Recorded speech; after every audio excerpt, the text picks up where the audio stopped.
ভাইয়া দেখছো, তোমার বউ এখনো আমাকে নাস্তা দেয় নাই, আর এদিকে আমার কলেজে দেরি হয়ে যাচ্ছে। ছোট আপু এখনই দিতেছে। বৌমা, চা কখন দিবে? ডিনার 8টা তো বেজে গেল। জি আম্মা, এখনই চা দিচ্ছি।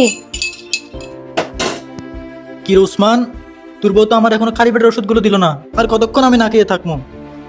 জি আব্বু, এখনই আনতেছি। জি আম্মা। কেমন আছিস মা?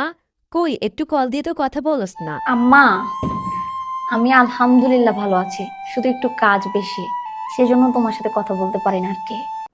ভাইয়া দেখছো, তোমার বউ আমাদের বাসায় সব কথা ওনার বাপের বাড়িতে লাগাই দিছে। আমরা নাকি সারাদিন ওনাকে দিয়ে অনেক কাজ করাই, আমাদের বাসায় নাকি অনেক কাজ। ছোট আপু, আপনি এগুলো কি বলতেছেন? আমি তো এভাবে বলি নাই। থামো মানহা, অনেক হয়েছে। আচ্ছা বোন, তোরা কি কখনো তোদের বাবির মনে অবস্থা জানতে চাইছো? তোরা তো প্রয়োজন ছাড়া ওর সাথে কথাই বলস না। তোরা তো চাইলে পারোস ওর সাথে একটু ভালোভাবে কথা বলতে।